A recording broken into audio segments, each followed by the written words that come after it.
Vamos a conversar con el exgobernador Félix Pazzi para conversar acerca de qué va a pasar con la unificación de la izquierda, la rearticulación del MAS. ¿Cómo sería una figura en la que, al parecer, según se discute y es la percepción de él, dentro de Andrónico Rodríguez tendríamos que tener las figuras de todos los lados del MAS que se han quebrado durante los últimos años? Tenemos la figura del arcismo, la figura de Evo Morales, las figuras antiguas de Carlos Romero, Álvaro García Linera, Juan Ramón Quintana. ¿Se podrán imaginar ustedes cómo están estos caballeritos tratando de lograr eso? Porque la están viendo negra, ¿no? La están viendo difícil en el camino de la selección. No está tan fácil como en anteriores oportunidades. No hay una Yanine Áñez que esté haciendo una gestión desastrosa. Entonces, no está tan fácil para sacar 55% en esta ocasión. Bien, don Félix, a ver, hablemos acerca de la situación que enfrenta en este momento la izquierda boliviana, principalmente ya aglutinada en su totalidad por el movimiento al socialismo, sin embargo, con tres alas muy notorias dentro del MAS. Tenemos al androniquismo, al arcismo y al evismo.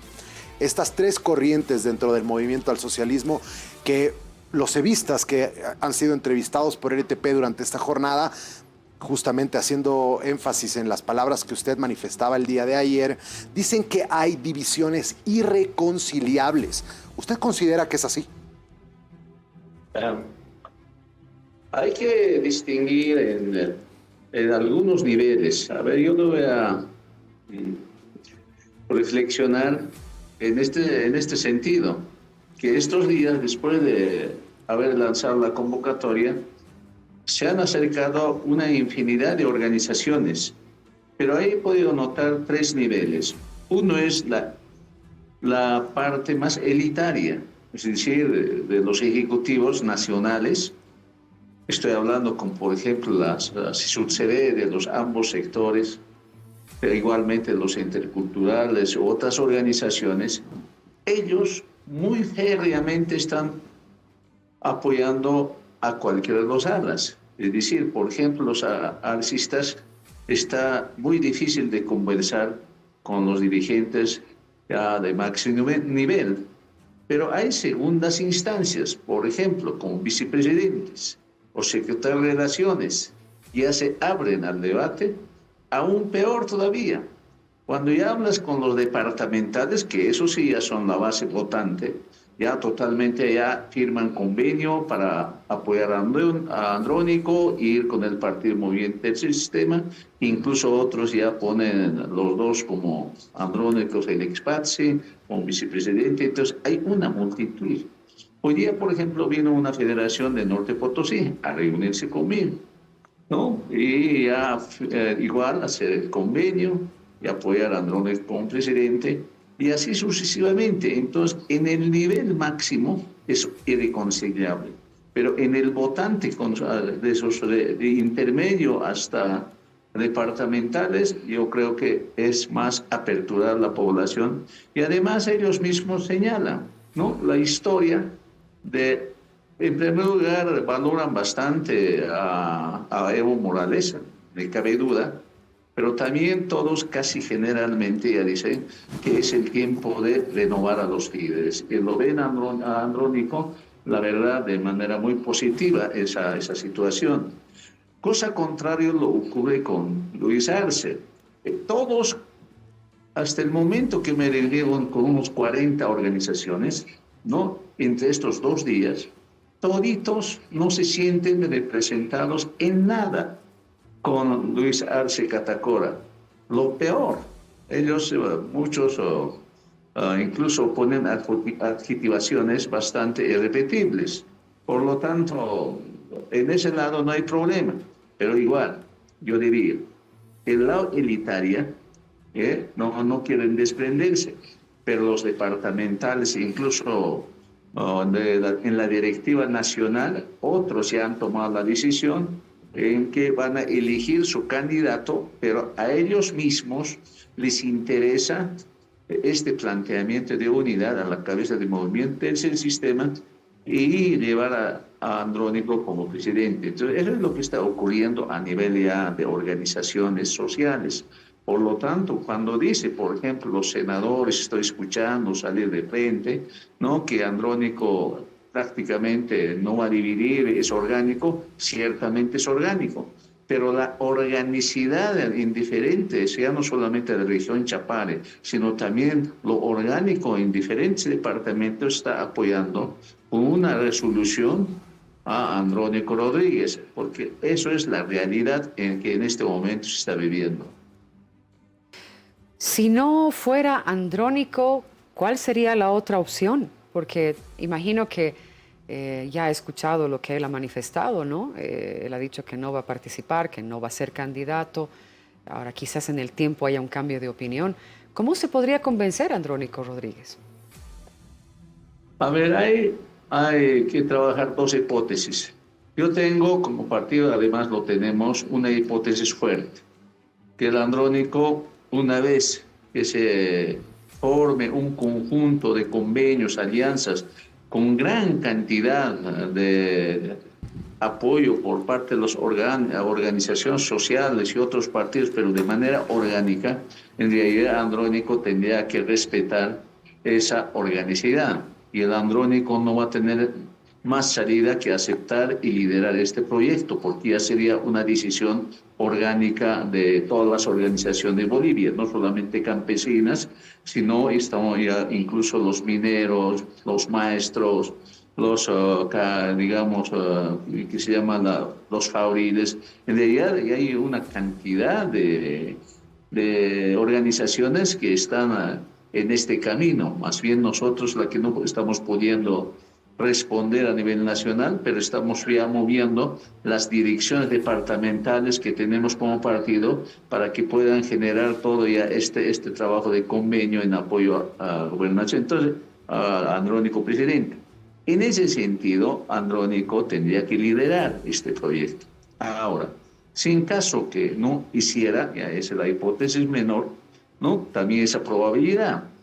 En ese caso, esta organicidad ya unida tendría que decidir de manera conjunta quién va a liderar estas elecciones de 2025. Entonces estaría igualmente en manos de las organizaciones y de las instituciones y dirigentes del conjunto de la población que han apostado este proyecto nacional popular indígena.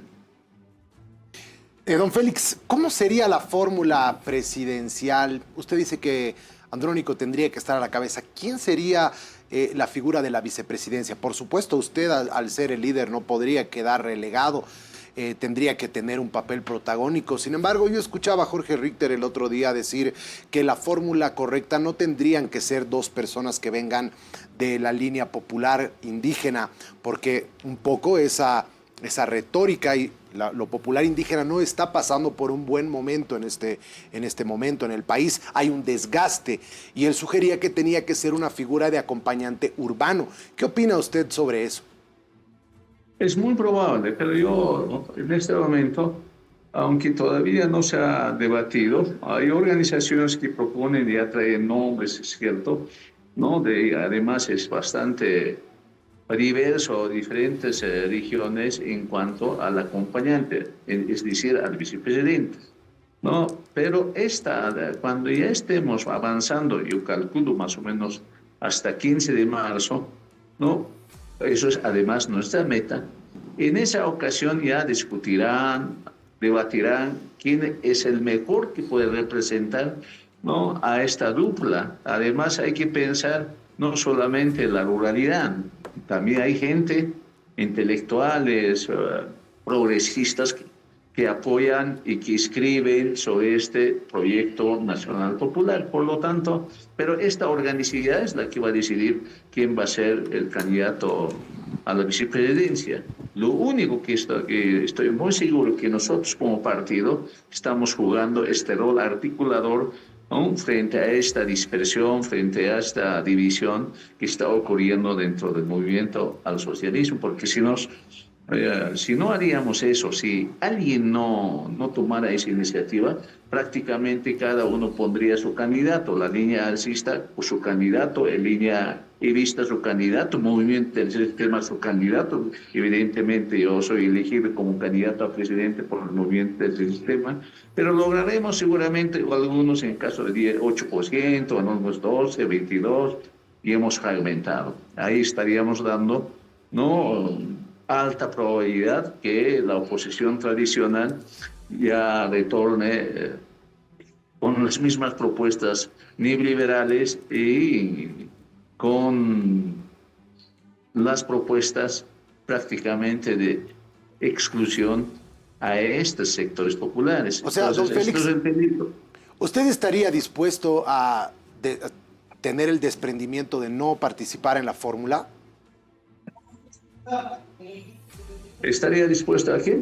A no estar dentro de la fórmula ni como presidente ni como Muy vicepresidente. probablemente, no, particularmente como líder, no creo que, digamos, mi interés en este momento ya enfatizar, digamos, la vicepresidencia o algún lugar, ¿no? Eso está nada, digamos, prioritario.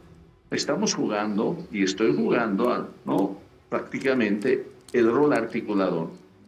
Ahora, ¿Por qué ese si en caso desprendimiento? de la organicidad de manera colectiva ya deciden que Félix Paz se acompañe, es otra situación, pero en el momento no lo es, ¿no? Este tema todavía no está en discusión.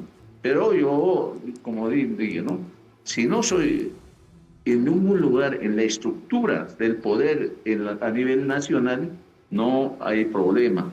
Y he jugado un rol importante y seguiré jugando el rol importante, inclusive, yo había dicho desde afuera, porque yo estoy muy consciente que hay que elaborar normas, hay que derogar, hay que abrogar normas que obstaculicen esta pluralidad de heterogeneidad de instituciones. Entonces, en ese caso, creo que también hay que tener claridad. Entonces, ¿no?, prácticamente yo coadyuvaría a esa elaboración de creación de instituciones plurales, inclusivas, heterogéneas. Entonces, eso inclusive me siento que puedo hacer, ¿no?, desde afuera, sin estar, digamos, presente como ni siquiera en la parte legislativa ni en la parte ejecutiva. Y eso es posible, ¿no?, porque en este momento hay gran aceptación y convencimiento con el planteamiento de propuesta programática que se está planteando a todas las organizaciones, porque no solamente es decir Andrónico presidente, no es la discusión, el debate simplemente eso, sino que el debate empieza también, ¿no?, con el programa, explicación en la historia, en qué consiste lo nacional popular. Entonces, esto hay una retroalimentación conjunta entre organizaciones y el partido sobre esa característica. Entonces, hay una especie de convencimiento, hay una especie de convivencia, ¿no?, de esa construcción. Entonces, por eso estoy muy seguro que inclusive yo aportaría desde afuera, sin estar en el Ejecutivo, ni siquiera en el Legislativo. Yo sé que podría conversar con los legisladores, ¿no?, en la redacción de estas normas que coadyuven a la pluralidad y a la heterogeneidad. Bien, hemos salido a las calles a consultarles sobre este tema a la gente. Esto es lo que nos han respondido. ¿Usted cree que el movimiento Tercer Sistema de Félix Pazzi sea la puerta de acceso a la candidatura de Andrónico Rodríguez? Siento que están jugando, digamos, a querer unirse, algo así, pero creo que no son compatibles, algo así, políticamente, ¿no? Para algo estratégico quizás, digamos, ¿no? Pero así de manera natural no creo, la verdad, ¿no? Respecto a la política, nadie lo hace por amor al pueblo. Todos lo hacen con el amor al bolsillo. No sabemos, digamos, cuál será su programa político, ¿no? Si fuera, tendrían que ellos exponer ese programa que tienen para que vea el pueblo si evidentemente va a ser una buena candidatura. Tenga esos propósitos y propuestas para que lleve bien el país. Cuando les conviene hacen una cosa, otra cosa. Ahora en esta vida ya no es confiable a los politiqueros, ¿no? Entonces ellos mismos nos han enseñado, entonces ya casi no confiamos nosotros a ellos. Otra nueva gente tiene que nacer con su propia política, ¿no? No soy político, pero considero que pueda ser, porque ambos han nacido pues en el mismo partido político, ¿no? Pazzi ha sido masista. Si ahora tiene otro partido, entonces prácticamente son la misma cosa. Ahí están las opiniones de la población, algunas opiniones de la población. Don Félix, ¿puedo preguntarle quién es Evo Morales para usted? Evo Morales, mira, este proyecto popular nacional indígena ha nacido prácticamente, inclusive con los intelectuales nacientes del indianismo, catarismo, en 1970, y se convirtió en un movimiento, en organización social en 1990, y se coaguló como Triunfo 2005, y la que supo liderar ese proceso, sin duda, es Evo Morales. En términos, digamos, ya de historia, creo que es un lugar que corresponde a Evo Morales haber conducido ese proceso, esas reivindicaciones de esta población, no totalmente excluidas históricamente. Eso es honor. Ahora, ese Evo Morales también tuvo equivocación, que incluso yo diría, a él también se puede atribuir esta división. La visión de una élite, de grupo, de eternización, de poder a base de él, creo que fue el error más grande que cometió para que no se concretice este proyecto nacional para construir instituciones inclusivas, plurales, heterogéneas, por ejemplo. Ya no han tocado las normas, se ha llegado hasta la Constitución, ahí la Constitución es totalmente plural, pero las normas republicanas ya no se han cambiado, sino solamente han administrado con esas normas el país y se han quedado con la lógica de quedarse en el poder. Es un error. Es el Evo Morales. Por lo tanto, también hay que ver si este proyecto genera siempre nuevos liderazgos. Ahí está, digamos, mi salida así muy importante. ¿Y por qué el tercer sistema se pone en este lugar? Si ustedes recuerdan la historia, ¿no? Primero, este proceso fue también liderada por Condepa, Carlos Palenque. Ahí empezó a reivindicar lo popular, lo indígena, muy importante. Pero su fallecimiento truncó este proceso y apareció el MAS. Y toda esa gente que se estaba gestando hacia, digamos, empoderamiento, se volcaron más. Así de simple, hay que comprender. Y ahora en esta etapa de la historia, por ciertas equivocaciones ya de personas y angurias, han llevado a la dispersión, a la confusión, a la incertidumbre, a la población que apuesta a ese proyecto y son parte de ese proyecto. Por lo tanto, ahora ahí está el tercer sistema para continuar. Entonces, los ciclos históricos se construyen de esa manera. Y en ese contexto es lo que está ubicado el movimiento tercer sistema. Comprender esa situación, evidentemente, lleva a desprenderse ya incluso de intereses partidarios y fundamentalmente de intereses personales, porque estamos hablando de un bien mayor que hay que hacer prosperar, y en este caso es lo nacional, popular, indígena. Entonces, en ese contexto es lo que nosotros estamos actuando como movimiento tercer sistema. Siguiendo un poco la línea de lo que acaba de manifestar, justamente mi siguiente pregunta iba a aquello. Usted ve a la derecha, a la unificación de la derecha, Tuto Quiroga, Samuel Doria Medina, Amparo Vallivian, Vicente Cuéllar, etcétera, etcétera, como una amenaza para el país. A ver, hay que distinguir los más visibles y los emergentes, pero que no tienen su espacio propio. A ver, me refiero a lo siguiente. Los más relevantes que han aparecido en este momento son los archiconocidos, es decir, del siglo XX, y sueñan retornar al republicanismo. Eso significa un recuerdo, por ejemplo, de la exclusión. La República fue eso, la exclusión de los sectores populares y indígenas. ¿no? Y eso se avanzó, se democratizó con el MAS, ¿no?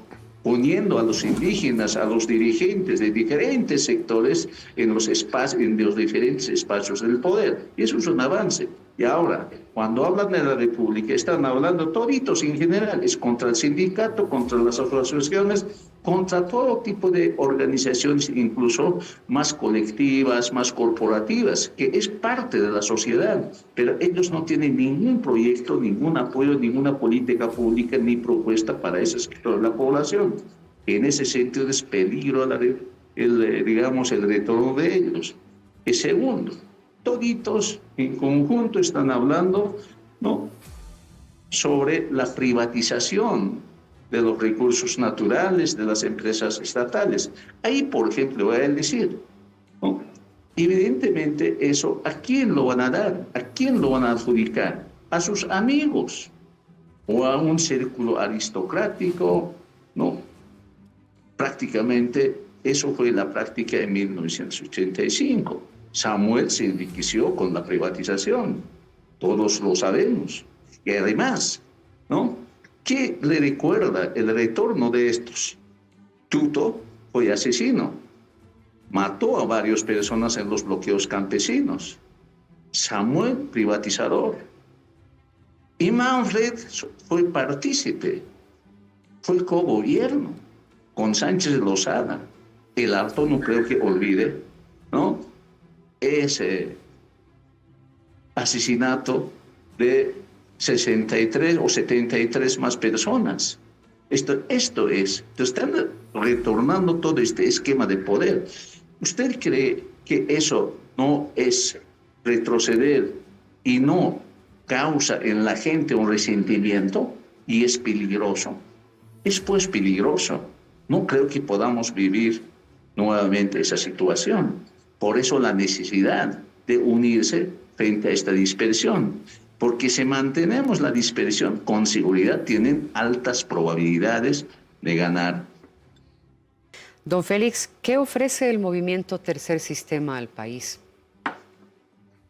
A ver, políticas cortas y políticas a largo plazo. Las cortas, que hay que solucionar la crisis económica rápidamente. La crisis del dólar. En primer lugar, hay que cambiar el tipo de cambio flexible, hay que convertir. Eso significa que unas semanas sube y otras semanas baja. Y así ya no hay especulación, porque está la población acostumbrándose a esa situación. Uno. Y segundo, para tener mayor cantidad de divisas, hay que hacer dos cosas. Uno, hay que seriamente pensar en la venta de bono de carbono. Pero eso hay que consensuar con los políticos, con los dirigentes, con la sociedad, con las empresas, con todos, porque eso se trata ya de recurso natural del país, pero estamos vendiendo el bono de carbono. ¿Qué significa eso? Ustedes saben que hay un acuerdo mundial en Kioto, no sé qué año exactamente, es que las grandes empresas que emiten contaminación, emisión de gases, tienen que plantar árboles. Por lo tanto, han optado muchos comprar árboles que tienen. Nosotros tenemos bosque, etcétera. Entonces, compran a millones de dólares. Entonces, es una forma de obtener y mantener, preservar también el medio ambiente. Esto es un elemento importante, pero eso hay que consensuar. Aunque hay una sentencia que permite ya vender por bono de carbono en Bolivia. Esto es una política de proveerse el dólar. Y segundo, hay que seriamente también pensar nuestras producciones, bienes renovables, incluso algunos recursos naturales, ¿no? Como se dice, una venta adelantada. Son los que podían permitir estabilizar el dólar. Este es un primer lugar. Igual el combustible es más fácil de solucionar, eso ya no es tanto problema como dólar. Porque aquí hay experiencia local boliviana de producir diésel, de producir gasolina. ¿Qué es lo que obstaculiza? El monopolio de YPF en la producción como tanto en la comercialización. Eso hay que liberalizar. Hay que liberalizar a las empresas privadas, pero no solamente a las empresas privadas. Puede constituirse las cooperativas, las asociaciones, las empresas comunitarias. Tienen que tener el mismo nivel de jerarquía. Entonces, esto es la medida más rápida. Además, hay que seriamente trabajar la diversificación de la energía. Son políticas de corto y mediano plazo. Pero lo fundamental, Soraya, lo fundamental, de una vez hay que construir instituciones plurales e inclusivas. ¿Qué significa? Los agentes económicos no pueden ser solo Estado o solo empresa privada, porque la mayoría de la población tiene experiencias productivas más corporativas, más colectivas, más asociativas. Hay infinidad de asociaciones. Te voy a dar un ejemplo. Asociación de carpinteros, pero hablaremos de asociación de constructores llamado albañiles, que tranquilamente pueden adjudicarse obras de construcción, aulas, tinglados, etcétera, Don Félix. ¿no? Como asociación. Pero hoy para eso hay que cambiar leyes, hay que cambiar código de comercio. Ajá. Pero estamos dando la misma jerarquía de las empresas estatales, porque el Código de Comercio dice solamente eres SRL o eres sociedad anónima. Y a las cooperativas, a las corporaciones le han puesto como solidarias, sin fines de lucro. O sea, hay que levantar esa norma para que todos estos actores, conjuntos populares, puedan realmente tener la misma posibilidad que la empresa privada de tener una economía de acumulación. Entonces, son elementos estructurales que hay que trabajar, Soraya y Jorge Luis. Ahora, don Félix, quiero seguir con el punto que usted manifestaba de la forma de solucionar la crisis de la divisa norteamericana. Usted habla de tener un dólar flotante, es decir, que sea en base a la oferta y demanda del mercado. Bueno, eso es básicamente una devaluación, porque es sincerarse en relación al costo que está en el mercado negro, 11,50, 11,30. Va a depender exclusivamente de las importaciones y exportaciones. Si hay más importaciones, que es lo que usualmente hace nuestro país, tenemos un déficit comercial como Bolivia. Si hay más importaciones, vamos a tener un dólar más caro. Si hay más exportaciones, vamos a tener un dólar más barato. ¿Eso le parece bien? Hay una diferencia, Jorge, hay una diferencia de dejar, digamos, el tipo de cambio al mercado es un error. Este dólar flexible, flotante, flexible, digamos, tiene que ser fijado por el Estado. Unas semanas aumenta y otros bajan. Eso es para no generar especulaciones en los casos de cambio. Pero tiene que estar regulada por el Estado, no dejar al mercado. Porque si dejamos al mercado, evidentemente va a ser un problema. Pero ¿cómo traemos primero esos dólares? Tiene que haber hartos dólares primero para poder... Claro, ahora eso es otro tema. Pero tenemos que conseguir rápido el dólar. Eso es la venta de bonos de carbono y bien adelante rápido. Ahora, estructuralmente hay que trabajar una economía sostenible, pero no solamente la exportación a base de empresa privada. Hay que dar lugar que exporten las asociaciones, carpinteros. Hay infinidad en la producción de alimentos y en todo lo que es, ¿no? la producción de otros bienes. Creo que pueden tranquilamente encargarse también las empresas comunitarias, también las cooperativas y otras, pero no enfatizar solamente en empresa privada. Esa economía que está en la sociedad civil tiene que ser impulsor de las experiencias. Y también hay que captar, ¿no?, inversión extranjera donde necesitamos inyección de capital y la tecnología. Eso es trabajar una economía mirando hacia el mundo, abierto al mundo. Pero eso es a largo plazo. ¿Cómo conseguimos capital de esto? Mira, José Luis, nosotros siempre hemos vivido un ciclo en función de la venta de recursos naturales. Cuando está bien los recursos naturales con los precios internacionales altos, siempre la economía ha estado bien, había suficiente cantidad de dólar. Y cae, digamos, los recursos naturales y también los precios internacionales, ya no existe dólar. Por lo tanto, los recursos naturales, la exportación de recursos naturales, un porcentaje hoy calculado más o menos 40% de esos recursos naturales debía pasar a la sociedad civil, a estas empresas privadas, cooperativas, asociaciones, etcétera, para que puedan prestarse y empezar a crecer de manera diversificada y esos bienes evidentemente deberían ser exportadas. Eso es ya solución estructural ya a largo plazo. ¿Qué necesitamos para eso? Precisamente crear instituciones inclusivas plurales. Eso significa modificar, por ejemplo, ley SAPCO, hay que modificar ley de bancos. A mí me da pena, por ejemplo, un ejemplo, hablando de exclusiones. Las comunidades rurales tienen un título llamado Pro Indiviso, que se llamaba antes, ahora se llama Tierra Comunitaria de Origen. Ellos, su cultura, no van a cambiar eso jamás. Pero ese título no te sirve para prestarse del banco. ¿Por qué? Porque la ley no autoriza como garantía. Pero hay que modificar la ley. Debía tener la misma jerarquía de un bien, de un título de propiedad privada. Ese título, porque es un título. Y está ahí los bienes como garante. Por ejemplo, hay que modificar esa norma. Y esos campesinos en esa lógica organizada en comunitaria, tierras comunitarias de origen, van a empezar a prestarse, van a meter tecnología, van a inyectar capital, por lo tanto, van a tener la misma jerarquía y la misma posibilidad de producir que empresarios privados, por ejemplo, de Santa Cruz. Eso es la economía plural. Pero igual, hablaremos de asociaciones. Su título de asociación, personalidad jurídica, igual no sirve para prestarse dinero, pero esa asociación tiene bienes sustentadas o negocios sustentadas, pero la ley no lo permite. Hay que modificar esa ley para que pueda ese título ser garante. Entonces, hay muchas cosas que hacer. A eso se llama economía o institución plural heterogénea, porque son heterogeneidad de prácticas políticas que existe, Jorge Luis Soraya. Don Félix, queremos agradecerle un montón por habernos acompañado en esta importante entrevista. Gracias. Muchas gracias a ustedes, más bien. Un abrazo. Que le vaya bien, buenas noches.